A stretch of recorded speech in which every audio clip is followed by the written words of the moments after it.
وَلَقَدْ يَسَّرْنَا الْقُرْآنَ لِلذِّكْرِ فَهَلْ مِن مُّدَّكِرٍ۔ بسم اللہ الرحمن الرحیم۔ رب اشرح لی صدری ویسر لی امری واحلل عقدۃ من لسانی یفقہوا قولی۔ اللہم فقہنا فی الدین۔ رب زدنی علما۔ الصلاۃ والسلام علیک یا سیدی یا رسول اللہ وعلی آلک واصحابک یا سیدی یا حبیب اللہ۔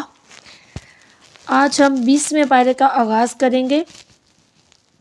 جیسا کہ ہم سورہ نمل پڑھ رہے تھے، 19ویں پارے کے آخر میں ہم نے سورہ نمل پڑھی۔ ابھی بھی وہی سورہ چل رہی ہے اور یہاں اب 20واں پارہ شروع ہو رہا ہے۔ 20ویں پارے کا جو آغاز ہے وہ قدرت کی وحدانیت کے 5 معرکۃ الآراء دلائل پر مشتمل ہے۔ اللہ تعالیٰ استفہامی انداز میں اپنی جلالت قدرت کو بیان کرتے ہوئے 5 مثالیں پیش کرتا ہے۔ پہلی یہ کہ کیا وہ اللہ جس نے آسمانوں اور زمین کو پیدا کیا ہے اور آسمان سے بارش برسا کر خوبصورت اور تر و تازہ باغات لہلہائے ہیں، وہ بہتر ہے یا جنہیں یہ لوگ شریک ٹھہراتے ہیں وہ بہتر ہیں؟ کیا اللہ کے ساتھ کوئی دوسرا معبود ہو سکتا ہے؟ لیکن پھر بھی یہ لوگ اللہ کو چھوڑ کر دوسرے معبودوں کے پیچھے بھٹکنے لگ جاتے ہیں۔ دوسری یہ کہ کس نے زمین کو ہچکولے کھانے سے روک کر جانداروں کے لیے قرارگاہ بنایا، اس کے سینے میں نہریں جاری کیں، اس کی پشت پر لنگر کی صورت بھاری پہاڑ رکھ دیے اور میٹھے اور کھارے پانی کو خلط ملط ہونے سے بچانے کے لیے ان کے درمیان رکاوٹیں کھڑی کر دی ہیں؟ کیا اس محسن اور قادر مطلق ذات کو بتوں کی مثل ٹھہرانا کسی صورت بھی قرینِ قیاس ہے؟ تیسری یہ کہ مجبوری، مظلومیت اور حالت بیماری میں جب کوئی پریشان حال پکارتا ہے تو اس کی تکلیفیں کون سنتا ہے؟ اس کے دکھوں کا مداوع کون کرتا ہے؟ اللہ رب العالمین یا یہ بے جان بت؟ چوتھی یہ کہ خشکی اور تری کے اندھیروں میں راستہ دکھانے والا اور بارش برسنے سے پہلے ٹھنڈی ہوائیں چلانے والا کون ہے؟ رب کریم یا ہاتھوں سے بنی ہوئی گھڑی ہوئی یہ مورتیاں؟ پانچویں یہ کہ تمہاری پہلی تخلیق کے بعد دوبارہ پیدا کرنے، آسمان اور زمین سے تمہیں روزی بہم پہنچانے اور آسمان اور زمین کے چھپے ہوئے بھید جاننے والا کون ہے؟ یہ سارے سوالات اٹھانے کے بعد اللہ عز و جل انسان کی عقل سلیم سے سوال کرتا ہے کہ کیا اللہ معبود برحق کے سوا یہ سب کام کرنے والا کوئی اور ہے؟ اور اس سوال کو قرآن پاک بار بار دہراتا ہے تاکہ عقل کے اندھے انسانوں کا ضمیر جاگ اٹھے اور وہ اللہ عز و جل کی جلالت قدرت کو تسلیم کر لیں۔ ان مشرکین کے پاس ان کے شرک کے لیے کوئی دلیل نہیں جس سے وہ اپنی سچائی کو ثابت کر سکیں۔ یہ بے سوچے سمجھے بہکے چلے جا رہے ہیں۔ دراصل آخرت کے بارے میں ان کا علم ان سے کھو گیا ہے، بلکہ یہ شکوک و شبہات میں مبتلا ہو کر بینائی کے تقاضوں سے محروم ہو چکے ہیں۔ قرآن پاک کا عمومی اسلوب یہی ہے کہ وہ اللہ عز و جل کی الوہیت اور وحدانیت پر کائناتی مناظر اور نفس انسانی کے حقائق سے استدلال اور استشہاد کرتا ہے۔ یوں وہ پوری کائنات کو بحث و مناظرے کا میدان بنا دیتا ہے، یہاں تک کہ مخالف بھی یہ تسلیم کرنے پر مجبور ہو جاتا ہے کہ اللہ سبحانہ تعالیٰ کے سوا کوئی بھی نہیں جو یہ سارے حیرت انگیز اور کرشماتی کام انجام دے سکے۔ لہٰذا بجا طور پر وہ معبود مسجود حقیقی ہونے کا سزاوار ہے۔ وہی رب کریم حقیقی معبود ہے، اسی کی عبادت کی جائے گی، اسی کو سجدہ کیا جائے گا۔ اسی مقام پر قرآن انسانی ضمیر کو جھنجھوڑ کر یہ بھی کہتا ہے کہ اے انسان ذرا زمین پر چل پھر کر تو دیکھ کہ باغی قومیں کس انجام سے دوچار ہوئیں، کہ جن لوگوں نے اللہ کو جھٹلایا، اس کی تعلیمات کو، اس کے انبیاء کو جھٹلایا، تو ان کا کیا انجام ہوا۔ لہٰذا ہوش کے ناخن لے اور اپنے رب کی طرف پلٹ آ۔ آپ سورہ نمل کی آیت نمبر 59 سے آیت نمبر 66 یہ ساری بحث جو ہے ان آیات میں کی گئی، جس میں کہ اللہ تعالیٰ کی وحدانیت اور اس کی تمام جو اس کی تخلیق ہے، جس کے بارے میں اللہ تعالیٰ نے یہ ساری کی ساری آیات نازل کی، جس میں اللہ تعالیٰ کی شان بیان کی گئی ہے کہ وہی معبود حقیقی ہے، ہر چیز کو بنانے والا اور پیدا کرنے والا ہے۔ اس کے بعد آیت نمبر 67 سے یہاں پر مشرکین کے گھسے پٹے اعتراض کی بازگشت سنائی گئی ہے کہ بسیدہ ہڈیوں اور پیوند زمین ہو جانے کے بعد ہمیں دوبارہ کیسے زندہ کیا جائے گا۔ تو ایسے مجرموں کا جو انجام ہے وہ سب کے سامنے ہے۔ پھر اس کے بعد آیت نمبر 80 میں اللہ عز و جل نے فرمایا کہ بے شک آپ مردوں کو نہیں سناتے اور نہ ہی بہروں کو اپنی پکار سناتے ہیں جب وہ پیٹھ پھیر کر جا رہے ہوں، آپ تو صرف ان لوگوں کو سناتے ہیں جو ہماری آیات پر ایمان لاتے ہیں۔ اب یہاں پر مردوں کے سننے کے بارے میں کہ بحث کی گئی ہے کہ جو مردے ہیں وہ سنتے ہیں یہاں کے نہیں سنتے، اور یہاں اس آیت میں جو ذکر کیا گیا ہے اس بات کا، اس کا مطلب کیا ہے۔ علامہ علی بن محمد خازن رحمۃ اللہ تعالیٰ علیہ فرماتے ہیں اس آیت کی تفسیر میں کہ جن لوگوں کے دل مردہ ہیں آپ انہیں نہیں سنا سکتے اور وہ لوگ کفار ہیں۔ اسی طرح ابو البرکات عبداللہ بن احمد نصفی رحمۃ اللہ تعالیٰ علیہ فرماتے ہیں کہ اس آیت میں کفار کو زندہ ہونے اور حواس درست ہونے کے باوجود مردوں کے ساتھ تشبیہ دی گئی ہے۔ بعض حضرات جو ہیں وہ اس آیت سے مردوں کے نہ سننے پر استدلال کرتے ہیں، ان کا استدلال جو ہے وہ غلط ہے۔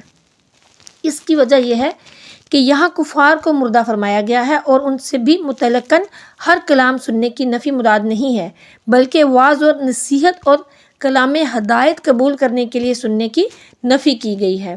مراد یہ ہے کہ کافر مردہ دل ہیں کہ نصیحت سے کوئی فائدہ نہیں اٹھاتے۔ پھر اسی طرح حضرت ملا علی قاری رحمۃ اللہ تعالیٰ علیہ فرماتے ہیں کہ مردوں سے مراد کفار ہیں، اور یہاں مطلق سننے کی نفی نہیں بلکہ یہ معنی ہے کہ ان کا سننا نفع بخش نہیں ہوتا۔ اسی آیت میں اِن تسمعوا الا من یؤمن بآیاتنا فہم مسلمون، یعنی آپ نہیں سناتے مگر انہیں جو ہماری آیتوں پر یقین رکھتے ہیں تو وہ فرما بردار ہیں۔ ظاہر سی بات ہے کہ جو لوگ فرما بردار ہیں اور جن کو واعظ اور نصیحت سے نفع حاصل ہوتا ہے وہ سننے والے ہیں، اور جو واعظ اور نصیحت سے نفع حاصل نہیں کرتے، گمراہی میں پڑے رہتے ہیں، تو وہی گونگے بہرے ہیں۔ اب یہاں پر یہ دیکھیے کہ مردوں کے سننے کا جو ثبوت ہے وہ کثیر احادیث سے ملتا ہے۔ حضرت انس بن مالک رضی اللہ تعالیٰ عنہ سے روایت ہے کہ سید المرسلین حضرت محمد مصطفیٰ کریم صلی اللہ علیہ وآلہ وسلم نے ارشاد فرمایا، جب بندے کو اس کی قبر میں رکھ دیا جاتا ہے اور لوگ دفن کر کے پلٹتے ہیں تو بے شک وہ تمہارے جوتوں کی آواز سنتا ہے۔ پھر ایک اور روایت ہے، حضرت عمر فاروق رضی اللہ تعالیٰ عنہ فرماتے ہیں کہ رسول اللہ صلی اللہ علیہ وآلہ وسلم ہمیں کفار بدر کی قتل گاہیں دکھاتے تھے کہ یہاں فلاں کافر قتل ہوگا اور یہاں فلاں۔ جہاں جہاں حضور صلی اللہ علیہ وآلہ وسلم نے بتایا تھا وہیں ان کی لاشیں گری، پھر آپ صلی اللہ علیہ وآلہ وسلم کے حکم سے ان کی لاشیں ایک کنویں میں بھر دی گئیں۔ سرکار دو عالم صلی اللہ علیہ وآلہ وسلم وہاں تشریف لے گئے اور ان کفار کو ان کا اور ان کے باپ کا نام لے کر پکارا اور فرمایا، جو سچا وعدہ خدا اور رسول نے تمہیں دیا تھا وہ تم نے بھی پا لیا، کیونکہ جو حق وعدہ اللہ تعالیٰ نے مجھے دیا تھا میں نے تو اسے پا لیا ہے۔ حضرت عمر فاروق رضی اللہ تعالی نے عرض کی، یا رسول اللہ صلی اللہ علیہ وآلہ وسلم، آپ ان جسموں سے کیوں کر کلام کرتے ہیں جن میں روحیں نہیں ہیں؟ تو حضور نبی اکرم صلی اللہ علیہ وآلہ وسلم نے ارشاد فرمایا، جو میں کہہ رہا ہوں اسے تم ان سے کچھ زیادہ نہیں سنتے، لیکن انہیں یہ طاقت نہیں کہ مجھے لوٹ کر وہ جواب دیں۔ یعنی کہ ثابت ہوا کہ مردے جو ہیں وہ سنتے ہیں۔ یہاں جو بات کی گئی ہے، جن کو مردہ کہا گیا ہے، وہ کفار کو کہا گیا ہے کہ وہ نصیحت کی باتیں نہیں سنتے۔ پھر اگلی آیت نمبر 82 میں فرمایا گیا کہ اور جب ان پر بات آ پڑے گی تو ہم ان کے لیے زمین سے ایک جانور نکالیں گے جو لوگوں سے کلام کرے گا، اس لیے کہ لوگ ہماری آیتوں پر یقین نہ کرتے تھے۔ اب مفسرین نے بات آ پڑنے کے مختلف معنی بیان کیے ہیں اس آیت میں، کہ جب کفار پر عذاب آنا واجب ہو جائے گا، جب ان پر اللہ تعالیٰ کا غضب کا وقوع لازم ہو جائے گا، یا جب ان پر حجت پوری ہو جائے گی۔ یہ اس وقت ہوگا جب لوگ نیک کاموں کی دعوت دینا اور برے کاموں سے منع کرنا ترک کر دیں گے، یعنی چھوڑ دیں گے یہ کام۔ بعض مفسرین کے نزدیک یہ اس وقت ہوگا جب کفار کی اصلاح کی کوئی امید باقی نہیں رہے گی، اور یہ امید قیامت قائم ہونے سے پہلے آخری زمانے میں ختم ہوگی۔ ابو البرکات عبداللہ بن احمد نسوی رحمۃ اللہ تعالیٰ علیہ فرماتے ہیں کہ بات سے مراد وہ ہے جس کا کفار سے وعدہ کیا گیا، یعنی قیامت قائم ہونا اور عذاب لازم ہونا، اور بات آ پڑنے سے مراد اس کا حاصل ہونا ہے۔ آیت سے مراد یہ ہے کہ قیامت قریب ہو جائے گی اور اس کی علامتیں ظاہر ہونے لگیں گی، اور اس وقت توبہ نفع نہیں دے گی۔ اب آگے اسی آیت میں اخرجنا لہم دابۃ من الارض، یعنی کہ ہم ان کے لیے زمین سے ایک جانور نکالیں گے، یعنی جب کفار پر بات آ پڑے گی تو ہم ان کے لیے زمین سے ایک عجیب و غریب جسم والا جانور نکالیں گے جو لوگوں سے فصیح و بلیغ کلام کرے گا اور کہے گا ھذا مؤمن و ھذا کافر، یعنی یہ مومن ہے اور یہ کافر ہے۔ اب اس جانور کو دابۃ الارض کہتے ہیں۔ اس جانور کے بارے میں صرف اتنا جان لینا کافی ہے کہ یہ عجیب و غریب شکل کا جانور ہوگا، کوہ صفا سے برآمد ہو کر تمام شہروں میں بہت جلد پھرے گا، فصاحت کے ساتھ کلام کرے گا، ہر شخص کی پیشانی پر ایک نشان لگائے گا۔ ایمانداروں کی پیشانی پر حضرت موسیٰ علیہ السلام کے عصا سے نورانی خط کھینچے گا، اور کافر کی پیشانی پر حضرت سلیمان علیہ السلام کی انگوٹھی سے سیاہ مہر لگائے گا۔ پھر اس کے بعد آیت نمبر 83 اور آیت نمبر 84، یہاں پر اس آیت سے قیامت کے بارے میں بیان فرمایا جا رہا ہے۔ اس آیت اور اس کے بعد والی آیت کا خلاصہ یہ ہے کہ جس دن ہم ہر امت میں سے ایک گروہ کو اٹھائیں گے، وَيَوْمَ نَحْشُرُ، اور جس دن ہم اٹھائیں گے۔ یہاں پر اللہ تعالیٰ فرما رہا ہے کہ ہم جس دن اٹھائیں گے، یعنی کہ ہر امت میں سے ایک گروہ کو اٹھائیں گے جو انبیاء کرام علیہم السلام پر نازل کردہ ہماری آیتوں کو جھٹلاتا ہے، تو ان کے پہلے لوگوں کو روکا جائے گا تاکہ ان کے بعد والے ان سے آ ملیں، پھر انہیں حساب کی جگہ کی طرف چلایا جائے گا، یہاں تک کہ جب سب حساب کی جگہ میں حاضر ہو جائیں گے تو اللہ عز و جل ان سے فرمائے گا، کیا تم نے میرے رسولوں پر نازل کردہ میری آیتوں کو جھٹلایا تھا، حالانکہ تمہارا علم ان تک نہ پہنچا تھا اور تم نے ان کی معرفت حاصل نہیں کی تھی، اور بغیر سوچے سمجھے ہی ان آیتوں کا انکار کر دیا۔ جب تم ان آیتوں میں غور و فکر کرنے کے اہم ترین کام میں مشغول نہ ہوئے تو تم کیا کام کرتے تھے؟ تم بیکار تو پیدا نہیں کیے گئے تھے۔ پھر اس کے بعد سور پھونکے جانے، پہاڑوں کا بادلوں کی طرح اڑتے پھرنے، لوگوں کا ٹولیوں کی شکل میں احتساب کے لیے پیش ہونے، اور نیکی سر انجام دینے والوں کا گھبراہٹ سے محفوظ رہنے اور بدی کے مرتکبین کا قیامت کے دن اوندھے منہ جہنم میں ڈالے جانے کا بیان کیا گیا ہے۔ انسان بنیادی طور پر بڑا کوتاہ بین ہے اور وہ صرف اس بات پر یقین رکھتا ہے جو اس کو نظر آتی ہے، اور مستقبل کے ان حقائق کو نظر انداز کر دیتا ہے جن کو وہ اپنی آنکھوں سے نہیں دیکھ پاتا۔ بعض لوگوں کو موت کا یقین بھی اسی لیے نہیں ہوتا، حالانکہ موت ہر ذی روح کو آنی ہی ہوتی ہے۔ اس صورت میں اللہ عز و جل نے قیامت کی ہولناکیوں کا ذکر کرتے ہوئے کہا کہ جس دن سور پھونکا جائے گا تو ہر شخص صدمے اور غم کا شکار ہو جائے گا، سوائے اس شخص کے جسے خود اللہ رب العزت اس غم سے محفوظ فرمائے۔ اللہ تعالیٰ ہمیں بھی اس غم سے محفوظ فرمائے اور ان لوگوں میں شامل فرمائے، آمین۔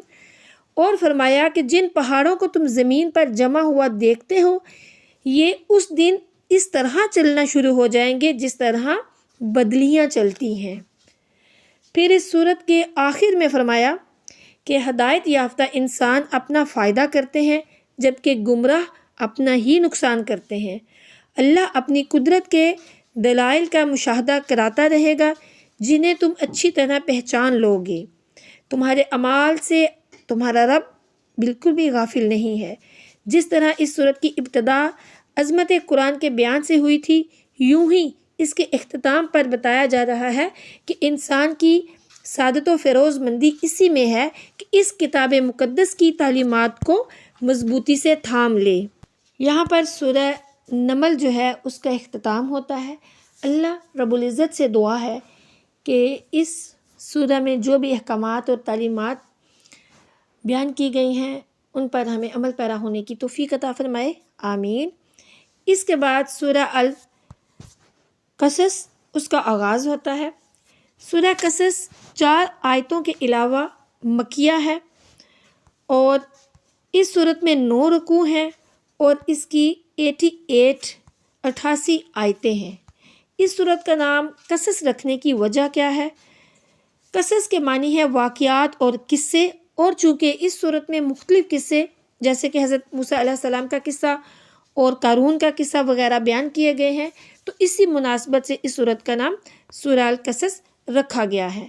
اس صورت کا مرکزی مضمون یہ ہے کہ اس میں بیان کیے گئے واقعات کے ضمن میں اسلام کے بنیادی عقائد جیسے توحید، رسالت اور مرنے کے بعد دوبارہ زندہ کیے جانے کو ثابت کیا گیا ہے، اور حضرت موسیٰ علیہ السلام کی ولادت سے لے کر تورات عطا کیے جانے تک کے تمام واقعات تفصیل کے ساتھ بیان کیے گئے ہیں، اور ان واقعات کی ابتدا فرعون کے ان مظالم سے کی گئی ہے جو وہ بنی اسرائیل پر ڈھاتا تھا۔ پھر حضرت موسیٰ علیہ السلام کی ولادت اور فرعون کے گھر میں ان کی پرورش کا واقعہ بیان کیا گیا ہے۔ پھر اس میں کفار مکہ کے اس اعتراض کا جواب دیا گیا ہے کہ جیسے معجزات حضرت موسیٰ علیہ السلام نے پیش کیے تھے ویسے معجزات حضور نبی کریم صلی اللہ علیہ وآلہ وسلم نے کیوں پیش نہیں کیے۔ پہلے تورات اور انجیل پر اور پھر قرآن پاک پر ایمان لانے والوں کی جزا بیان کی گئی ہے۔ سابقہ امتوں پر آنے والے عذابات سے کفار مکہ کو ڈرایا گیا کہ اگر انہوں نے اپنی روش نہ چھوڑی تو ان پر بھی ایسا ہی عذاب آ سکتا ہے، اور قیامت کے دن مشرکین اور ان کے شریکوں کا جو حال ہوگا وہ بھی بیان کیا گیا ہے۔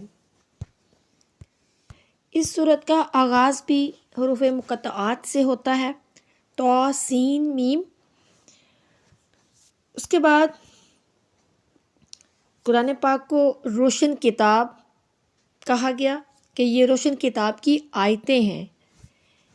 اس کے بعد آیت نمبر 3، یہاں سے حضرت موسیٰ علیہ السلام اور فرعون اس کا واقعہ شروع ہوتا ہے۔ فرعون جو تھا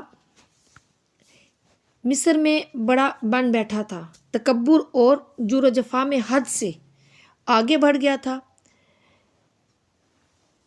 اور اس نے آج کے سامراج اور استعمار کی طرح مصر والوں کو مختلف گروہوں اور طبقات میں تقسیم کر رکھا تھا تاکہ اس کے اقتدار کو عوام کی منظم اجتماعی طاقت سے کوئی خطرہ لاحق نہ ہو۔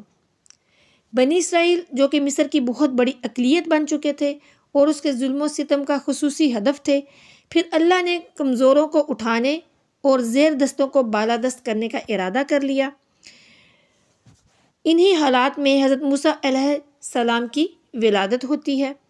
فرعون نے اپنی حکومت کے استحکام کے لیے یہ پروٹوکول بھی جاری کر دیا تھا کہ چونکہ ایک بچہ میری حکومت کو چیلنج کرنے والا ہے، اس لیے وہ بچہ پیدا ہی نہ ہونے دوں گا۔ چنانچہ اس مقصد کے لیے وہ 1 برس بنی اسرائیل کے بچوں کو قتل کروا دیتا تھا اور 1 سال ان کو زندہ چھوڑ دیتا تھا۔ اللہ کی شان کہ حضرت موسیٰ علیہ السلام اسی سال پیدا ہوئے جس سال فرعون نے بچوں کے قتل کرنے کا حکم دے رکھا تھا۔ اللہ عز و جل نے حضرت موسیٰ علیہ السلام کی والدہ کو باخبر کیا کہ ان کو دودھ پلاتی رہیں جب آپ کو خدشہ ہو کہ فرعون کے ہرکارے آ پہنچے ہیں تو ان کو جھولے میں لٹا کر سمندر کی لہروں کی نظر کر دیں۔ تو اللہ تعالیٰ نے فرمایا کہ جب فرعون کے جو لوگ ہیں ہرکارے وہ آ جائیں تو ان کو جھولے میں لٹا کر سمندر کی لہروں کی نظر کر دیں۔ حضرت موسیٰ علیہ السلام کی والدہ نے ایسا ہی کیا کہ جب خطرہ محسوس ہوا تو ان کو جھولے میں بٹھا کر سمندر میں چھوڑ دیا۔ سمندر کی لہروں نے جھولے کو فرعون کے محل تک پہنچا دیا۔ فرعون کی اہلیہ حضرت آسیہ نے جھولے میں ایک خوبصورت بچے کو آتے دیکھا تو فرعون سے کہا کہ اسے قتل نہ کریں، شاید یہ میری اور آپ کی آنکھوں کی ٹھنڈک بن جائے، کیوں نہ ہم اسے اپنا بیٹا بنا لیں۔ فرعون نے ان کی فرمائش پر حضرت موسیٰ علیہ السلام کو قتل کرنے کا ارادہ ملتوی کر دیا اور ان کو پالنے پر رضامند ہو گیا۔ حضور نبی کریم صلی اللہ علیہ وآلہ وسلم نے تاریخ انسانیت کی 4 بڑی خواتین میں حضرت آسیہ رضی اللہ تعالیٰ عنہا زوجہ فرعون کا بھی ذکر کیا ہے۔ اللہ عز و جل نے ان کے ذریعے جلیل القدر پیغمبر حضرت موسیٰ علیہ السلام کی کفالت و حفاظت کا اہتمام فرمایا۔ ادھر حضرت موسیٰ علیہ السلام کی بہن تعقب کرتے ہوئے فرعون کے محل تک پہنچ گئی۔ فرعون نے اعلان کر دیا کہ مجھے اس بچے کے لیے ایک دائی کی ضرورت ہے۔ بہت سی دائیوں نے حضرت موسیٰ علیہ السلام کو دودھ پلانے کی کوشش کی مگر اللہ عز و جل نے ان کا دودھ موسیٰ علیہ السلام پر حرام فرما دیا تھا، یہاں تک کہ حضرت موسیٰ علیہ السلام کی بہن آگے بڑھی اور کہنے لگی کہ کیا میں آپ کو ایسے خانوادے سے آگاہ نہ کر دوں جو آپ کے لیے اس بچے کی کفالت کر دے۔ فرعون نے کہا اس خاندان کو بھی آزما لینا چاہیے۔ چنانچہ حضرت موسیٰ علیہ السلام کی والدہ فرعون کے محل میں پہنچی، موسیٰ علیہ السلام کو اپنی گود میں لیا تو موسیٰ علیہ السلام نے فوراً دودھ پینا شروع کر دیا۔ اللہ عز و جل کی قدرت کا عجیب منظر ہے کہ دشمن موسیٰ علیہ السلام کی والدہ کو دودھ پلانے کی اجرت دے رہا ہے۔ حضرت موسیٰ علیہ السلام فرعون کے محل میں پرورش پاتے ہیں۔ جب جوان ہوئے تو اللہ نے ان کو علم اور حکمت سے بہراور فرمایا۔ ایک دن حضرت موسیٰ علیہ السلام شہر میں داخل ہوتے کیا دیکھتے ہیں کہ فرعون کے قبیلے کا ایک آدمی بنی اسرائیل کے ایک آدمی کے ساتھ لڑ رہا ہے۔ بنی اسرائیل کے آدمی نے جب موسیٰ علیہ السلام کو دیکھا تو اپنے ساتھ ہونے والے ظلم کی دہائی دی۔ حضرت موسیٰ علیہ السلام نے بنی اسرائیل کے آدمی کی حمایت میں فرعونی آدمی جو تھا اس کو زوردار تھپڑ دے مارا۔ تھپڑ مارنے کی دیر تھی کہ وہ آدمی ضرب کلیم کی تال نہ لاتے ہوئے وہیں پر مر گیا۔ حالانکہ موسیٰ علیہ السلام کا ارادہ اس کو قتل کرنے کا بالکل بھی نہیں تھا۔ جب آپ نے یہ منظر دیکھا تو آپ نے پروردگار عالم سے توبہ اور استغفار کی جسے اللہ عز و جل نے قبول فرما لیا۔ پھر اسی سنہ میں موسیٰ علیہ السلام کو اس بات کی اطلاع ملی کہ فرعون کے ہرکارے ان کو تلاش کرتے پھر رہے ہیں۔ آپ نے اللہ تعالیٰ سے رہنمائی طلب کی تو انہیں مدین کے گھاٹ پر پہنچا دیا گیا۔ موسیٰ علیہ السلام مدین کے گھاٹ پر پہنچے تو دیکھا کہ بستی کے لوگ مویشیوں کو پانی پلانے کے لیے قطاروں میں کھڑے ہیں اور وہاں پر 2 لڑکیاں بھی اپنے جانور لیے کھڑی تھیں، لیکن رش اور بھیڑ کی وجہ سے پانی لینے سے قاصر تھیں۔ آپ نے ان سے پوچھا کہ کیا بات ہے؟ انہوں نے کہا دراصل ہمارے والد جو ہیں وہ بہت بوڑھے ہیں، تو جب تک یہ سب چرواہے اپنے مویشیوں کو پانی پلا کر چلے نہ جائیں ہم اس وقت تک اپنے مویشیوں کو پانی نہیں پلا سکتی۔ چنانچہ حضرت موسیٰ علیہ السلام نے ان کے جانوروں کے لیے پانی نکالا اور پھر ایک طرف ہٹ کر سائے میں بیٹھ گئے۔ بھوک اور پیاس کو محسوس کیا تو اللہ عز و جل سے دعا مانگی، اے میرے پروردگار تو میری جھولی میں خیر کو ڈال دے۔ دعا مانگنے کی دیر تھی کہ یکایک 2 لڑکیوں میں سے ایک لڑکی انتہائی شرم و حیا کے ساتھ چلتی ہوئی آپ کے پاس آئیں اور کہنے لگی کہ میرے بابا آپ کو بلا رہے ہیں تاکہ جو آپ ہمارے کام آئے ہیں اس کا آپ کو صلہ دیا جا سکے۔ حضرت موسیٰ علیہ السلام مدین کے بزرگ شخص کے پاس پہنچے۔ مفسرین کے مطابق وہ بزرگ جو ہیں وہ حضرت شعیب علیہ السلام تھے۔ آپ نے ان کو اپنے حالات سے آگاہ کیا تو حضرت شعیب علیہ السلام نے کہا کہ آپ میرے پاس رہیں، اور آپ نے موسیٰ علیہ السلام کی شادی بھی اپنی بیٹی سے کر دی۔ موسیٰ علیہ السلام 10 برس تک حضرت شعیب علیہ السلام کے پاس مقیم رہے اور ان کی بکریاں بھی چراتے رہے۔ 10 برس کے بعد اپنی اہلیہ کو لے کر مصر کی طرف روانہ ہوئے۔ راستے میں سردی کا احساس ہوا، طور پہاڑ کے پاس سے گزرے تو دور سے آگ کی روشنی دیکھی۔ اپنی اہلیہ سے فرمانے لگے، تم ذرا ٹھہرو، میں آگ لے کر آتا ہوں تاکہ اس سے حرارت پیدا ہو جائے۔ پہاڑ پر پہنچے تو خالق کائنات نے آواز دی، اے موسیٰ، میں اللہ عزیز و حکیم ہوں۔ اس موقع پر آپ کو اللہ نے شرف نبوت سے نواز دیا، یعنی کہ یہاں پر حضرت موسیٰ علیہ السلام کو نبوت عطا فرمائی گئی، اور آپ حضرت موسیٰ علیہ السلام کو عصا وہ بھی یہاں پر عطا کیا گیا، اور آپ کے ہاتھ کو نورانی بنا دیا گیا، یعنی یہ معجزے جو ہیں وہ ساتھ آپ کو یہاں پر عطا کیے گئے۔ اور حضرت ہارون علیہ السلام کو رسالت کے مشن میں ان کی درخواست پر ان کا معاون و مددگار بنایا گیا کہ وہ خطابت اور بلاغت کی صلاحیتوں سے مالا مال تھے۔ اب کیا ہوا کہ اب جب حضرت موسیٰ علیہ السلام فرعون کے پاس آئے تو فرعون نے آپ کی دعوت کو قبول کرنے سے انکار کر دیا۔ حضرت موسیٰ علیہ السلام نے ہر طرح اس کو سمجھایا مگر وہ نہ مانا، یہاں تک کہ اللہ نے اس کو پانی میں ڈبو کر ہلاکت کے گھڑے میں گرا دیا۔ پھر اس کے بعد آیت نمبر 38 سے یہ بیان کیا گیا کہ موسیٰ علیہ السلام نے جب فرعون کو دعوت حق دی تو اس نے اپنے وزیر حامان سے کہا کہ میرے لیے ایک بلند عمارت بناؤ تاکہ میں بلندی سے جھانک کر موسیٰ کے خدا کو دیکھ سکوں، اور میرا یقین ہے معاذ اللہ یہ جھوٹے ہیں۔ اس کے بعد جو واقعات رونما ہوئے وہ پیچھے گزر چکے ہیں۔ چونکہ نبی کریم صلی اللہ علیہ وآلہ وسلم کے مخالفین کی بنسبت حضرت موسیٰ علیہ السلام کے مخالفین زیادہ قوی اور زیادہ سازشی اور مقتدر تھے، اس کے باوجود اللہ عز و جل نے حضرت موسیٰ علیہ السلام کو غالب فرما دیا۔ تو اس میں نبی علیہ السلام کو تسلی دی گئی ہے کہ حالات خواہ کتنے ہی کٹھن کیوں نہ ہو، بالآخر غلبہ آپ ہی کے لیے ہے۔ اس لیے موسیٰ علیہ السلام کا واقعہ جو ہے وہ قرآن پاک میں بار بار آیا ہے، لیکن ہر مقام پر دوسرے مقام سے الگ انداز اور الگ زاویے سے عبرت اور سبق آموزی کو واضح کیا گیا ہے۔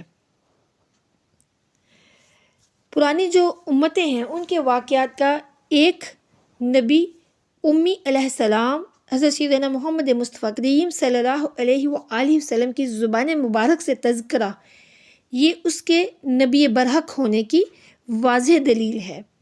پھر اہل حق اور اہل باطل کی ذہنیت اور ان کی عملی استعداد کو بیان کر کے واضح کیا کہ قوموں کی ہلاکت اور بربادی کے آسمانی نظام سے بغاوت و سرکشی کا نتیجہ ہوا کرتی ہے، اور ہدایت کا اختیار صرف اللہ ہی کے ہاتھ میں ہے۔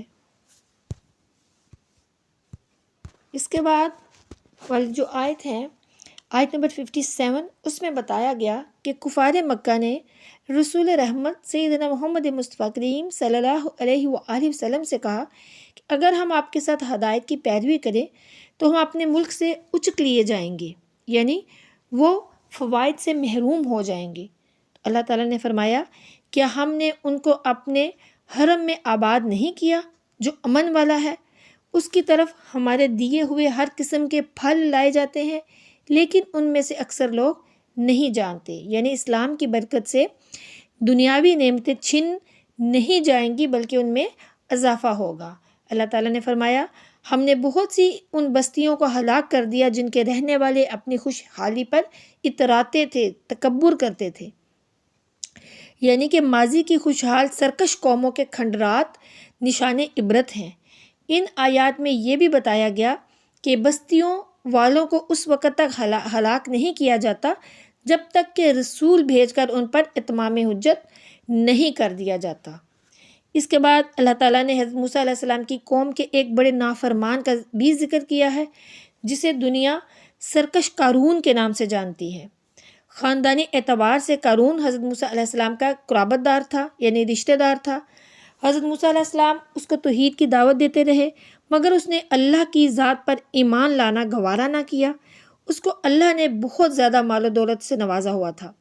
اپنے وقت کا ہی نہیں، شاید آج کے بین الاقوامی سرمایہ داروں میں سے بھی سب سے بڑا سرمایہ دار۔ اس کے خزانے نہیں، خزانوں کی چابیاں اٹھانے کے لیے طاقتور مردوں کی ایک بڑی جماعت کی ضرورت پیش آتی تھی۔ دولت کی بہتات نے اسے خودسر اور مغرور بنا دیا تھا، اور وہ یہ سب کچھ عطائے الہی سمجھنے کی بجائے اسے اپنا کارنامہ سمجھا کرتا تھا۔ ایک دن وہ اپنے خزانے کی چابیوں کے ساتھ بڑے جاہ و جلال سے نکلا۔ دنیا کے طلبگاروں نے جب یہ منظر دیکھا تو تمنا کی کہ کاش ہمیں بھی وہ مل جائے جو قارون کے پاس ہے۔ وہ لوگ جو صاحب علم تھے انہوں نے کہا کہ اللہ کی رضا اور اس سے ملنے والے اجر اس خزانے سے کہیں بڑھ کر ہیں، مگر دنیا داروں کی آنکھوں پر غفلت کی پٹی بندھی ہوئی تھی۔ اللہ تعالیٰ نے آنن فانن قارون کو اس کے تکبر کی وجہ سے خزانے سمیت زمین میں دھنسا دیا۔ اب وہ لوگ جو کل تک قارون کے سرمایہ کو پانے کی تمنا کر رہے تھے کہتے کہ ہم بھول گئے تھے کہ اللہ اپنے بندوں میں سے جس کے لیے چاہتا ہے رزق کشادہ کرتا ہے اور جس کے لیے چاہتا ہے تنگ فرما دیتا ہے۔ یعنی کوئی یہ نہ سمجھے کہ دولت اور طاقت دنیا کی طاقت ہر صورت میں اللہ تعالیٰ کے ہاں مقبولیت کی دلیل ہے۔ پھر کہا کہ اس جیسی دولت کا نہ ہونا ہی ہمارے لیے بہتر اور اچھا ثابت ہوا۔ اگر آج اللہ تعالیٰ ہم پر احسان اور کرم نہ فرماتا تو شاید ہم بھی دھسا دیے جاتے۔ واقعے کے اختتام پر، یعنی یہاں پر یہ واقعہ ختم ہوتا ہے، واقعے کے اختتام پر ایک بڑی پیاری نصیحت ہے جسے ہر مسلمان کو اپنے پلے باندھ لینا چاہیے۔ ارشاد ہوتا ہے، آخرت کا گھر ہم نے ان لوگوں کے لیے تیار کر رکھا ہے جو ملک میں بڑا بننے اور فساد کا ارادہ نہیں رکھتے، اور انجام تو پرہیزگاروں ہی کا ہے۔ اس صورت میں اللہ تعالیٰ نے حضور نبی کریم صلی اللہ علیہ وآلہ وسلم سے اس بات کا وعدہ بھی کیا کہ وہ ان کو مکہ میں ضرور واپس پلٹائے گا، اور اللہ تعالیٰ نے اپنا وعدہ پورا کیا، اور رسول اللہ صلی اللہ علیہ وآلہ وسلم فاتحانہ شان و شوکت کے ساتھ مکہ مکرمہ میں داخل ہوئے۔ یہاں پر سورہ قصص کا اختتام ہوتا ہے۔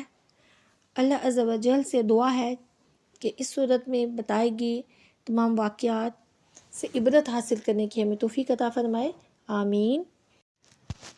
اب آگے سورہ العنکبوت اس کا آغاز ہوتا ہے۔ سورہ عنکبوت جو ہے وہ مکہ مکرمہ میں نازل ہوئی۔ اس صورت میں 7 رکوع ہیں اور اس کی 69 آیتیں ہیں۔ اس صورت کا نام عنکبوت رکھنے کی وجہ کیا ہے؟ عربی میں مکڑی کو عنکبوت کہتے ہیں، اور اس صورت کی آیت نمبر 41 میں اللہ نے شرک کے بطلان پر عنکبوت یعنی مکڑی کی مثال دی ہے۔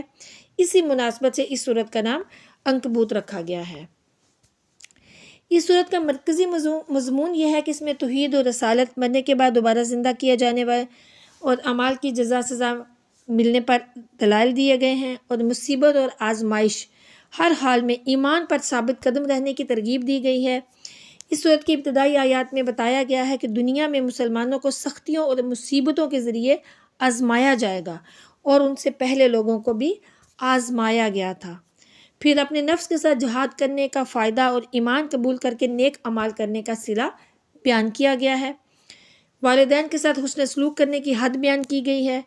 یہ بتایا گیا ہے کہ انبیاء کرام علیہ السلام کی آزمائش مسلمانوں کے مقابلے میں انتہائی سخت ہوتی ہے، اور اسی سلسلے میں اللہ نے اپنے پیارے محبوب حضرت محمد مصطفیٰ کریم صلی اللہ علیہ وآلہ وسلم اور مسلمانوں کے سامنے حضرت نوح، حضرت ابراہیم، حضرت لوط، حضرت شعیب، حضرت ہود، حضرت صالح، حضرت موسیٰ اور حضرت ہارون علیہ السلام کے واقعات بیان فرمائے تاکہ یہ جان جائیں کہ اللہ نے انبیاء کرام علیہ السلام کی مدد فرمائی اور انہیں جھٹلانے والوں کو ہلاک کر دیا۔ انبیاء کرام کے واقعات بیان کرنے کے دوران اللہ کی قدرت اور وحدانیت اور مرنے کے بعد دوبارہ زندہ کیے جانے پر بھی دلائل بیان کیے گئے ہیں۔ اہل کتاب اور مشرکین کے اعتراضات کے جواب دیے گئے ہیں۔ کفار کے ظلم و ستم شکار مسلمانوں کو ہجرت کرنے کی ہدایت دی گئی ہے اور ان کے لیے اجر و ثواب کو بیان کیا گیا ہے۔ اس صورت کا آغاز بھی حروف مقطعات سے ہوتا ہے، الف لام میم سے، اور اس صورت کی جو آیت نمبر 2 ہے، یعنی اس کا ترجمہ ہے، کیا لوگوں نے یہ سمجھ رکھا ہے کہ انہیں صرف اتنی بات پر چھوڑ دیا جائے گا کہ وہ کہتے ہیں ہم ایمان لائے اور انہیں آزمایا نہیں جائے گا۔ اب یہاں پر دیکھیے کہ اس صورت کے آغاز میں ایک کسوٹی جو ہے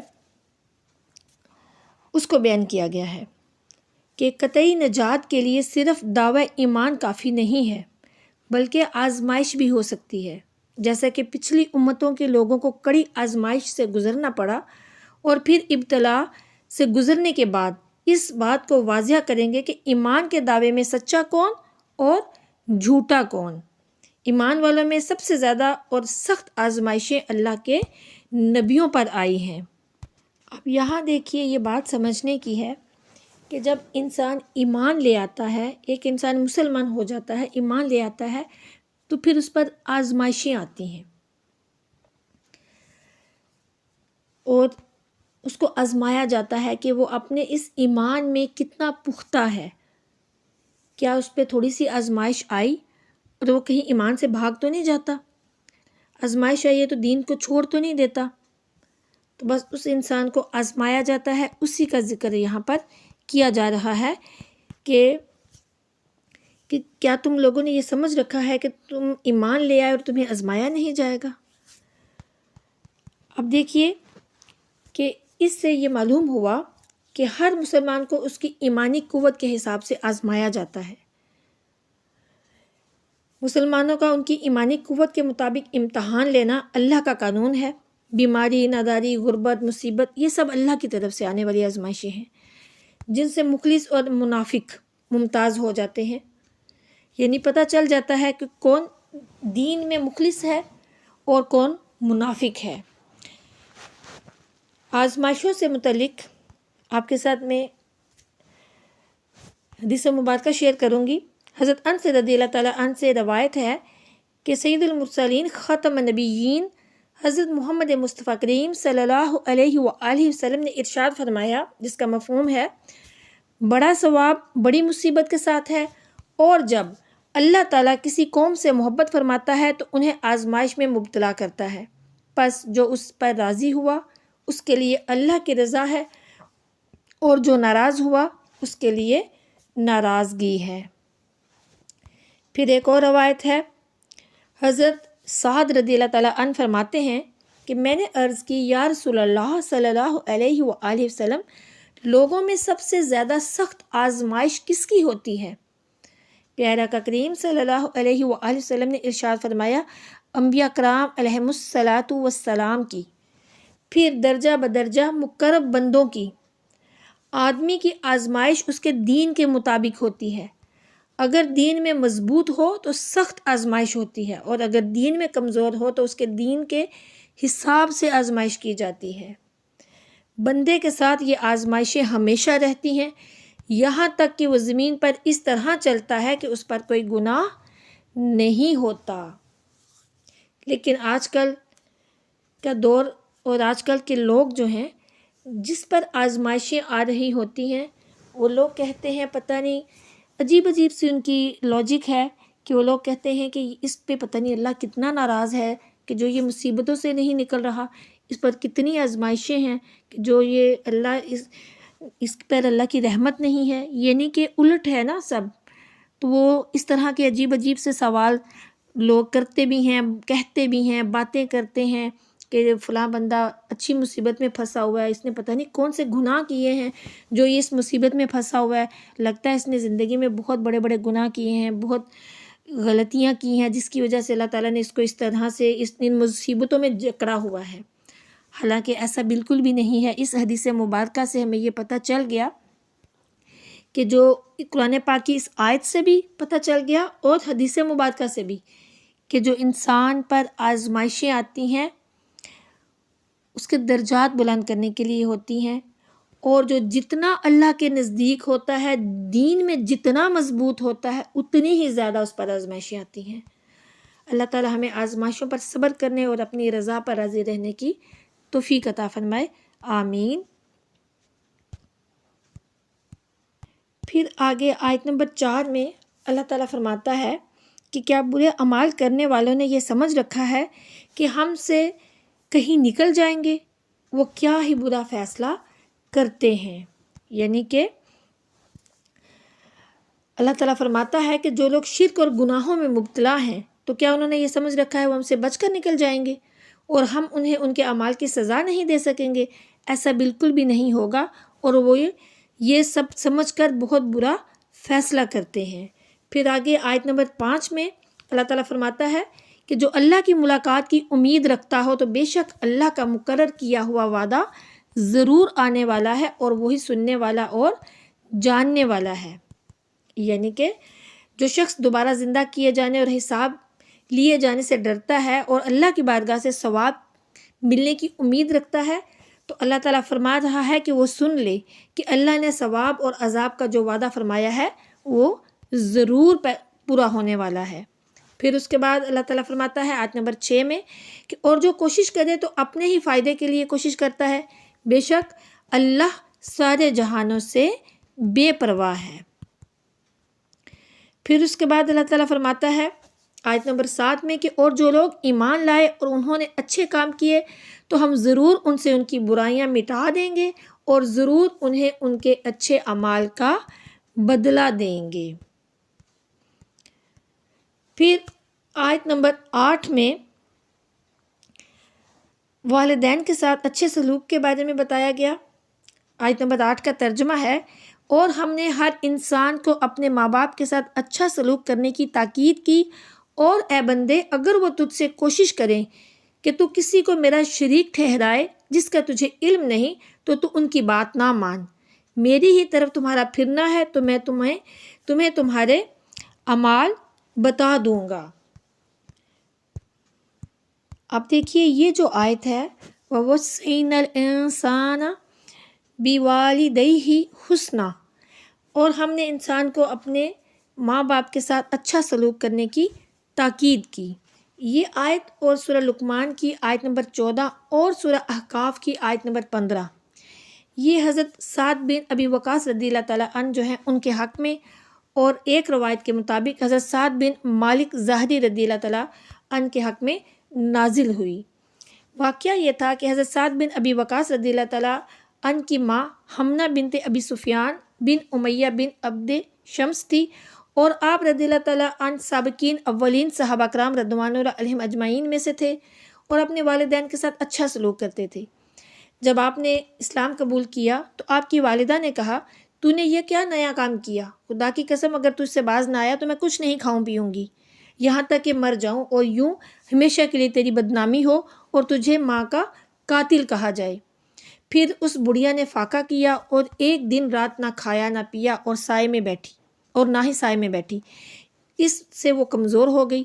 پھر ایک رات دن اور اسی طرح رہی، تب حضرت سعد رضی اللہ تعالیٰ عنہ جو ہیں اس کے پاس آئے، اور آپ نے اس سے فرمایا کہ اے ماں اگر تیری 100 جانیں ہوں اور ایک ایک کر کے سبھی نکل جائیں تو بھی میں اپنا دین چھوڑنے والا نہیں ہوں، تو چاہے کھا چاہے مت کھا۔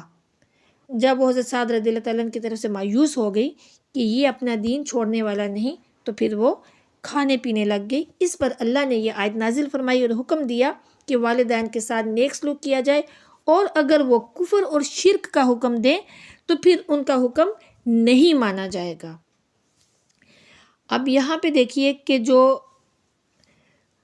اولاد ہے والدین کے تمام حکم مانے گی، صرف وہ حکم نہیں مانے گی اولاد جو کہ اسلام کے دین کے خلاف ہوں گے، یعنی اگر وہ کہے کہ اپنا دین چھوڑ دو، اسلام چھوڑ دو، تو پھر یہ حکم نہیں مانا جائے گا۔ اسی ضمن میں ایک روایت ہے حضرت علی مرتضیٰ کرم اللہ وجہ الکریم سے کہ نبی کریم صلی اللہ علیہ وآلہ وسلم نے ارشاد فرمایا، گناہ کے کاموں میں کسی کا حکم نہیں مانا جاتا بلکہ اطاعت تو نیک کاموں میں ہے۔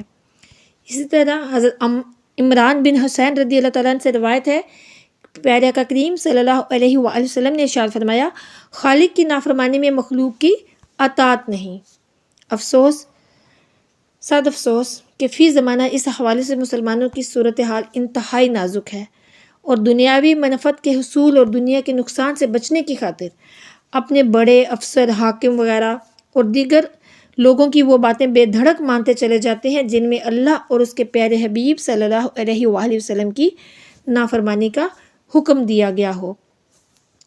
اللہ تعالیٰ سب کو عقل سلیم عطا فرمائے، آمین ثم آمین۔ اس کے بعد جو آیات ہیں ان میں سلسلہ وار حضرت نوح، حضرت ابراہیم، حضرت لوط، حضرت اسحاق، حضرت یعقوب، حضرت شعیب علیہم السلام ان کا ذکر ہے، جن کی تفصیلات ہم پہلے پڑھ چکے ہیں، وہی ان کے جو واقعات ہیں ان کے بارے میں بتایا گیا ہے۔ پھر آیت نمبر 41 میں فرمایا کہ جو لوگ اللہ کو چھوڑ کر باطل معبودوں کو اپنا مددگار بناتے ہیں، ان کے عقائد کے بودے پن کی مثال مکڑی کے جالے جیسی ہے، اور سب سے کمزور گھر مکڑی کا گھر ہے۔ کیا ہی اچھا ہوتا اگر وہ جانتے، یعنی کہ وہ لوگ جنہوں نے اللہ کو واحد معبود ماننے کی بجائے بتوں کا معبود بنا رکھا ہے، ان کے ساتھ امیدیں وابستہ کی ہوئی ہیں، اور در حقیقت ان بتوں کے عاجز اور بے اختیار ہونے کی مثال مکڑی کی طرح ہے،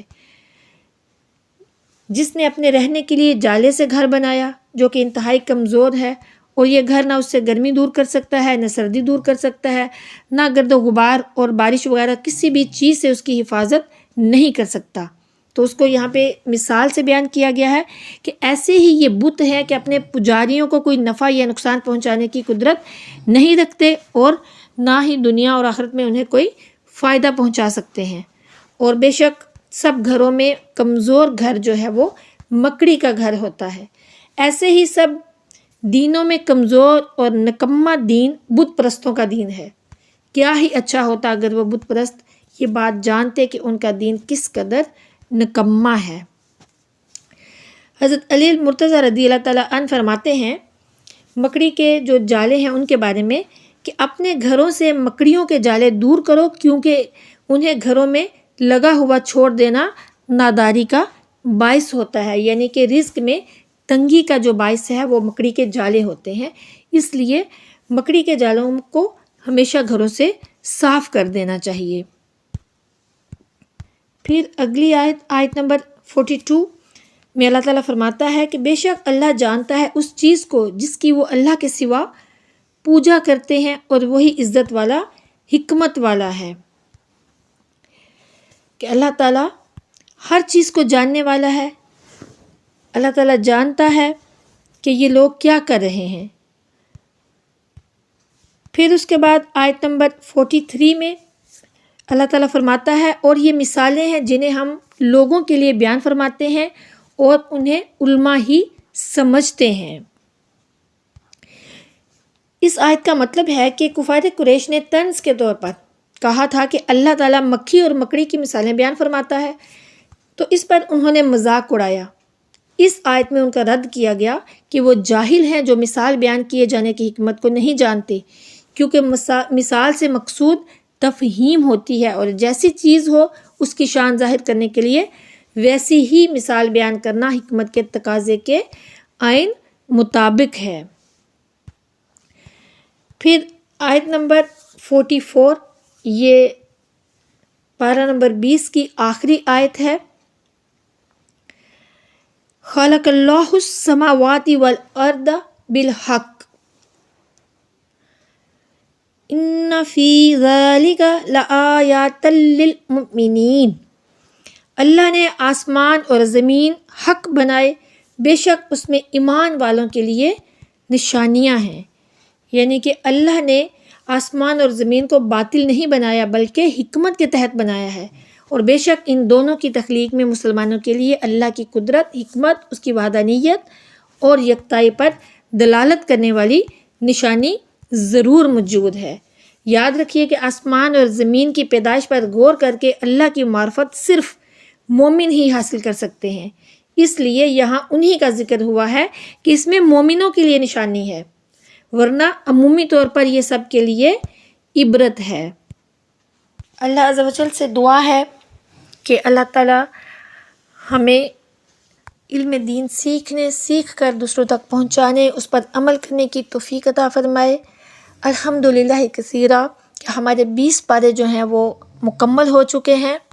اللہ تعالیٰ ان 20 پاروں میں جو احکامات، جو تعلیمات اس نے ہمیں بتائیں، اللہ تعالیٰ ہمیں ان سب پر عمل کرنے کی توفیق عطا فرمائے۔ آمین ثم آمین۔